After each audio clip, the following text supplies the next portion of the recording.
Ne specifikisht do të diskutojmë në lidhje me ndryshimet në buxhetin e vitit kaluar me ekspertin e ekonomisë, pedagogun zoti Leon Sasani.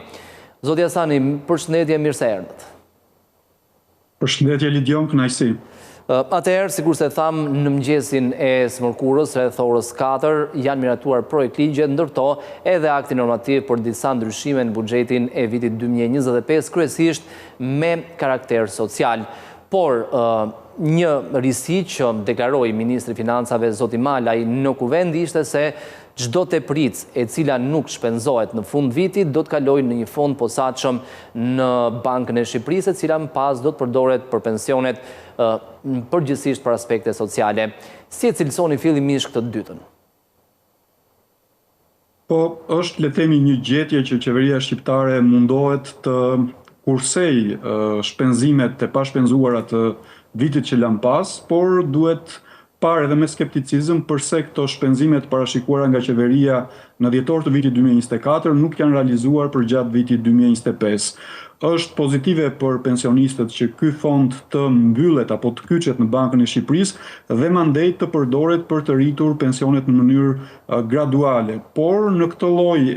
qasjeje ne pastaj lëm pa adresuar shqetësimet që gjithmonë kemi ngritur si shqetësime që lidhen me skemën e pensioneve, që jo vetëm është një skemë e cila nuk e mban dot veten e saj, jo vetëm që nuk furnizohet nga tregu i pamjaftueshëm i punës, po dhe nga informaliteti i lartë. Pra, duke i dhënë, le të themi, skemës pensioneve një lloj garancie apo pavarësie bazuar mbi atë shumë që nuk shpenzohet nga qeveria në një vit buxhetor, do të thotë që mbase skema e pensioneve dhe ata të cilët merren me këtë skemë, po dhe sugjerimet që ka bërë Banka Botërore, mbase mund të lihen më një an. Ndërkohë, Leonc, njëkohësisht, mendoni se problemi është tek planifikimi në fillim të vitit nga institucionet qofshin të pushtetit qendror edhe aty vendor, apo problemi është zbatimi më pas, pavarësisht se planifikimi mund të jetë i mirë? Po, besoj që ato shkojnë paralelisht njëra me tjetrën, qoftë planifikimi, qoftë pastaj implementimi i të gjitha projekteve që qeveria ka miratuar dhe i ka buxhetuar, por në thelb qëndron, le të themi, problemi tek mënyra se si pastaj zhvillohet procesi prokurimit për investimet mëdha në infrastrukturë, ankesat që mund të kenë operatorët privat, procese gjyqësore që mund të kemi për shpronësime nëse kemi të bëjmë në vepra në infrastrukturë, dhe janë, le të themi, një mori arsyesh të cilat bëjnë të mundur që buxheti mos realizohet dhe ne të dalim në vitin që mbyllim, pra vitin që sapo mbyllim, të dalim një ekonomi suficitare në aspektin e buxhetit me rreth 0.5 miliardë euro. Dhe është një shifër e konsiderueshme që qeveria me aktin e fundit normativ mendon ta shpërndaj në disa sektorë ose në disa shtresa të shoqërisë. Ku mendoni se do të ishin këto para me efektive, sepse do ndajmë, patjetër ju e thatë që është një lajm i mirë, është në ndihmë të pensionistëve, por nëse ka teprica ose nëse bëhen për llogaritjet më mirë, ku mendoni se këto para duhet të shkojnë që të jenë më produktive? Po, unë besoj që është një vendim, jo vetëm i Ministrisë Financave, po dhe një vendim politik për të adresuar, le të themi, këto lloj fondesh rreth shtresave më vulnerabël apo shtresave më të prekura të shoqërisë, si në aspektin e zhvillimeve të fundit të ekonomisë së vendit tonë, që mund të jenë sektori i bujqësisë që ka një rënje, le të themi, ndër vite, pra një trajektore rënëse, po ashtu tek pensionet të cilat edhe pse janë rritur, le të themi, janë indeksuar me normën e inflacionit, sepse nuk kemi patur një rritje reale, po ashtu për familjet në nevojë, për gratë të cilat janë krye familjare, për personat me aftësi të kufizuar dhe për shtresat të tjera të marginalizuara që janë jetimet në këtë rast, qeveria ka menduar që të shpërndaj buxhetin. Patjetër që dhe ekonomistët edhe unë i bashkohem mendimit të kolegëve që ky buxhet duhet të shkojë, le të themi, tek kjo shtresë e shoqërisë, sepse jo vetëm që nxit konsumin nga njëra anë, por krijon tek ta një lloj shprese për të mos e lënë vendin dhe për t'u akomoduar pastaj në të ardhmen në tregun e punës, apo për t'u bërë, le të themi, një arsye më shumë që fëmijët e tyre të qëndrojnë në Shqipëri. Dhe edhe nëse ata që janë jashtë përkthehet më pak remitanca, mbase.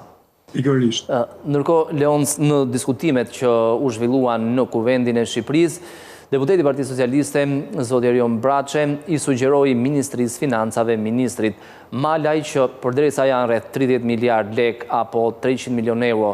shtesë, 15 të shkojnë për pensionistët, 15 të shkojnë për fermerët, por përgjigja ishte negative. Mendoni se edhe sektori bujqësisë ka nevojë për më tepër mbështetje dhe nëse këto para që janë shtesë, pse jo të mos shkojnë edhe në një sektor i cili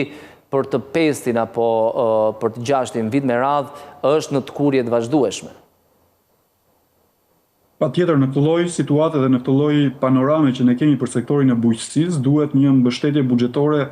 më e madhe. Jo vetëm deputeti Braçe ka shprehur këtë shqetësim, po të gjithë ata të cilët e njohin sektorin, qoftë si sipërmarrës në sektor, qoftë si akademik të sektorit të bujqësisë apo dhe individ të cilët i përkasin fushës së ekspertizës, kanë sugjeruar një normë më të madhe mbështetje buxhetore nga qeveria për sektorin. Kjo jo vetëm për të patur një produktivitet më të lartë të këtij sektori në vendin tonë, por po ashtu për të patur një lloj konkurrueshmërie më të mirë, jo vetëm me vendet e rajonit, por edhe me disa nga vendet e Bashkimit Evropian, sepse dolën të dhënat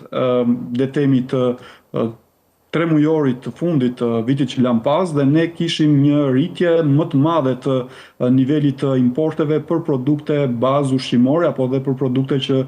vinë nga fermat e vendeve të rajonit apo vendeve të Bashkimit Evropian. Kështu që një mbështetje buxhetore më madhe për fermerët, e cila do jetë patjetër e strukturuar dhe organizuar sipas nevojave që ka rajoni apo rajonet e vendit tonë, mund të silte pastaj një produktivitet më të lartë të sektorit, po ashtu dhe një ofertë më të madhe të produkteve bujqësore dhe blegtorale që hyjnë në tregun tonë dhe janë vendase.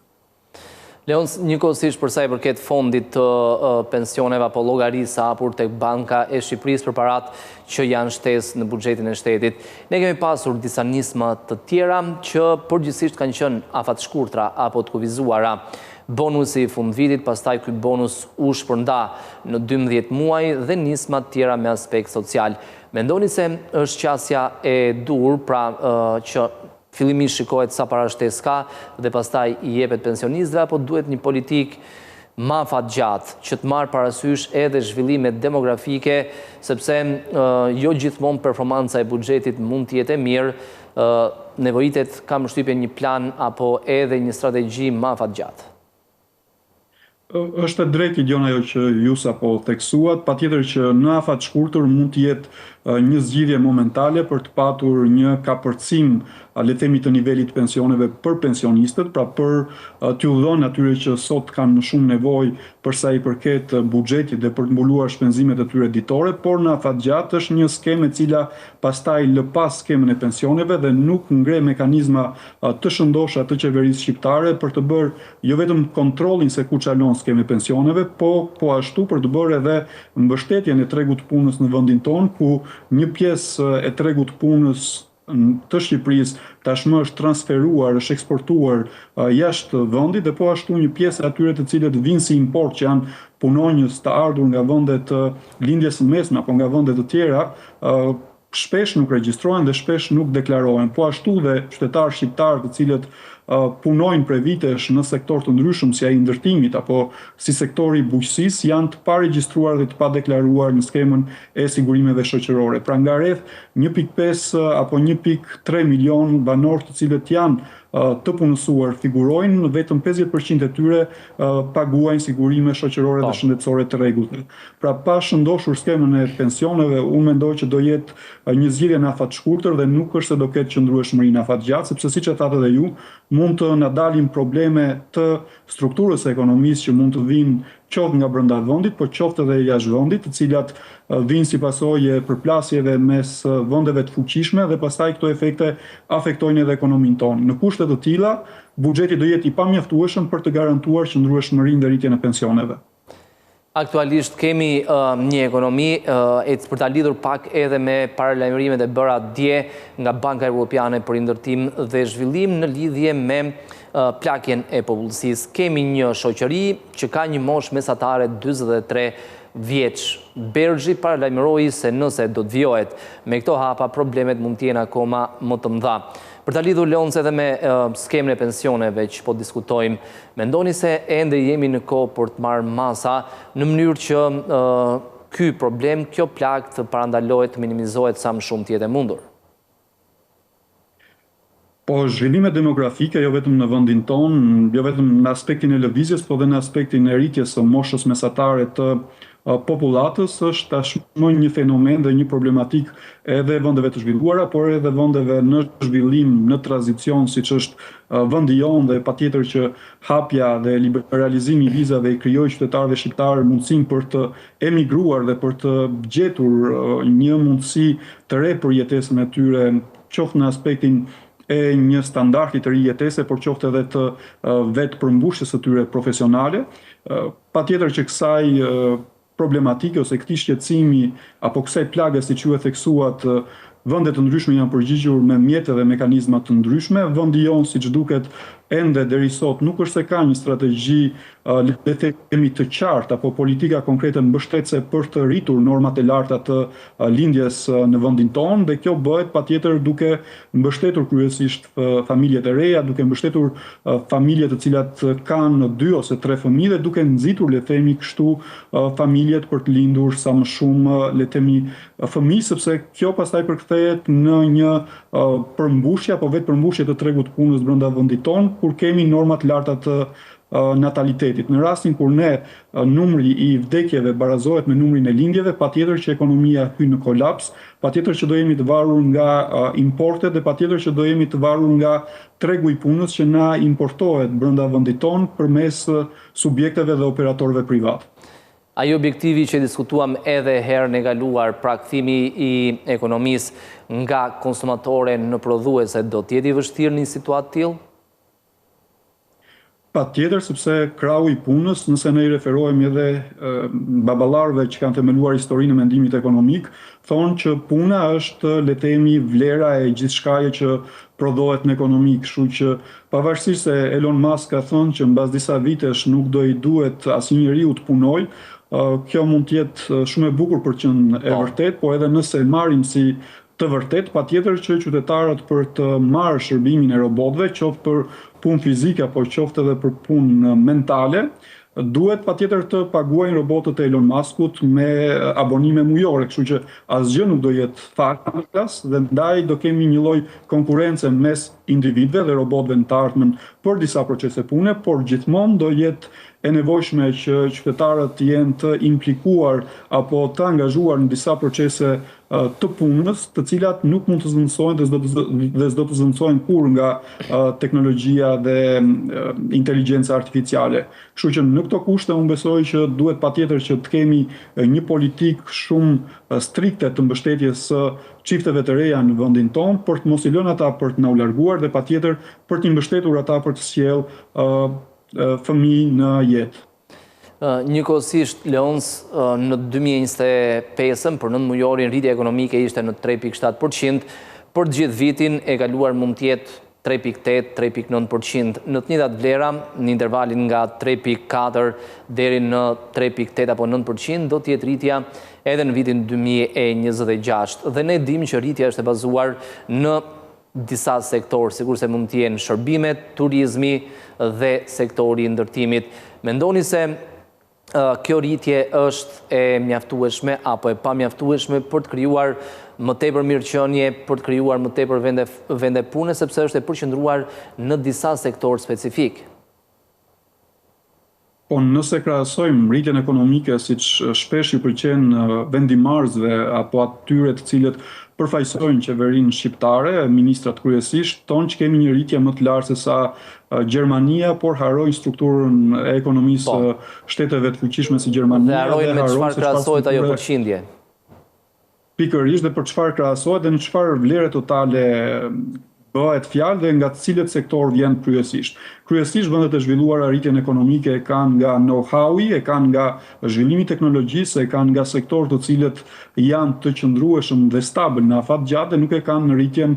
momentale si pasojë e flukseve turistike apo si pasojë le të themi e një bumi të ndërtimit. Në rastin e vendit tonë duhet të diversifikojmë portofolin jo vetëm të investimeve nga qeveria shqiptare, por edhe të investimeve tuaja direkte për të patur një rritje rritje të qëndrueshme të gjithë sektorëve, të paktën të sektorëve që janë sektor prodhues, që në këtë rast përmend këtu sektorin e bujqësisë, i cili duhet të ketë një rritje më të madhe, po ashtu edhe bilanci mes eksporteve dhe importeve duhet të jetë pozitiv, sepse Shqipëria e pati, le të themi, në vitin që lan pas me minus 7 ose 8% të rënje nga një vit i kaluar, pra nga viti i kaluar 2023. Kështu që besoj që duhet kemi një rritje të qëndrueshme të sektorëve dhe patjetër që kjo të përkthehet pastaj edhe në një rritje të mirëqenies së qytetarëve, sepse shpeshherë kemi rritje në sektorin e ndërtimit, por është një rritje monopole e cila nuk shpërndan rritjen ekonomike tek qytetarët dhe përkundrazi kjo rritje ekonomike që sjell ky sektor e vështirëson aksesin që qytetarët kanë ndaj blerjes së një apartamenti. Pra duhen parë në kompleks jo vetëm rritjet ekonomike që sjell çdo sektor, por dhe efektin që jep te jeta e një qytetari të thjeshtë. Dhe Lons, për ta mbyllur me nivelin e borxhit publik, supozohet që në fund të 2025-s borxhi publik të ketë rënë në nivelin e 54% dhe referuar dokumentave zyrtar të qeverisë shqiptare, tendenca do të vijojë të jetë në rënje edhe për gjatë viteve në vijim për të shkuar pranë 50 dhe poshtë 50%. Në mendimin tuaj, është më tepër meritesh vlerësimi të euros që ka ulur borxhin publik, apo realisht rritja ekonomike e bën atë në vlerën e tij, më të ulët në përqindje, por jo në vlerë absolute? Është e vërtetë që në vlerë absolute borxhi është ai që është, por në përqindje patjetër që ulet sepse kemi dy indikatorë që u i theksuat. Së pari është rënja e euros, vlerësimi i euros kundrejt monedhës tonë lekut, dhe patjetër kemi një rritje të madhe, do thoja unë, të GDP-s për gjatë 10 vjeçarit dhe përpjestuar kjo pastaj me GDP-n na del një përqindje, le të themi, rreth 50%, apo siç qeveria shqiptare synon ta ulë. Por këtu kemi një 54. Por këtu kemi një kontradikt lidhjon, sepse ndërkohë që ne themi që po ulim borxhin publik dhe ndërkohë që ne nuk kemi nevojë më për të marrë borxh, qeveria emeton eurobonde dhe eurobondi i fundit ishte para një viti, në mos gaboj, në mars, ku mori apo emetoi 500 milionë euro ose 0.5 miliardë euro. Ndërkohë që ne mbyllim buxhetin me një surplus ku kemi 0.5 miliard plus në buxhet në të njëjtin nivel, dhe pikpyetja që lind këtu te të gjithë qytetarët e thjeshtë apo te të gjithë ekonomistët që shqetësohen për financat publike është pse qeveria shqiptare duhet të paguajë interesa në afatgjat për këtë borxh i cili mbase nuk ishte i nevojshëm të merret dhe nuk u investua në sektor të cilët qeveria synonte të investojë, sepse gjithmonë edhe një biznes privat kur merr kredi bën analizën e kostove dhe përfitimit, dhe nëse normat e interesit nuk mbulohen, le të themi, me një kthim më të lartë se sa çfarë janë normat në realitet, atëherë vendimarrja për të marrë borxh bie. Kështu që të njëjtën logjik ndjek edhe qeveria shqiptare. Pra kthyeshmëria e këtij investimi duhet të jetë më lart se sa normat e interesit. Në rastin kur ne këtë borxh nuk e injektojmë në ekonomi prodhuese apo në një ekonomi rritëse, patjetër që kjo është një barë për qeverinë shqiptare dhe në fund për taksapaguesit. Niveli i borxhit, pra borxhi akumuluar, vlera absolute rreth 14 miliard euro, po shkon pranë nivelit të 15 miliard eurove, mund të bëj problem për ekonominë tonë, apo sërish është një shifër relativisht e ulët? Jo, është e lartë, sepse nëse ne e marrim në aspektin e krahasimit me buxhetin, qeveria shqiptare ka një buxhet rreth 9 miliardë euro dhe deri rreth 9 miliardë euro. Besoj që në këtë vit që do vi do jetë një rritje më e madhe e buxhetit për shkak të inflacionit dhe për shkak të marrëdhënieve tregtare që kryejnë operatorët privat, por buxheti shtrihet në afatgjat dhe qeveria shqiptare nuk e ndjen, po patjetër që mund të jetë një risk në të ardhmen nëse do kemi paqëndrueshmëri jo vetëm në aspektin rajonal dhe europian, po edhe në nivel më të gjerë, siç tashmë po shohim përplasjet e SBA-ve me Rusinë, Kinën apo dhe Iranin së fundmi, mund të kemi tronditje të ekonomisë ku ky shok mund të prek ekonominë shqiptare dhe patjetër që borxhi të shtrenjtohet, interesat të rriten dhe patjetër ata të cilët japin borxh të mos e japin më ndaj qeverisë shqiptare dhe qeveria mund të gjendet, le të themi, përballë një situate ku mungesa e financiare ul kredibilitetin dhe fleksibilitetin e saj për të bërë pagesa pastaj ndaj punonjësve apo dhe ndaj operatorëve privat që kontrakton. Leon, ju falenderoj për gjitha informacionet e sjella në studio, ditë mbar. Faleminderit, Vidion.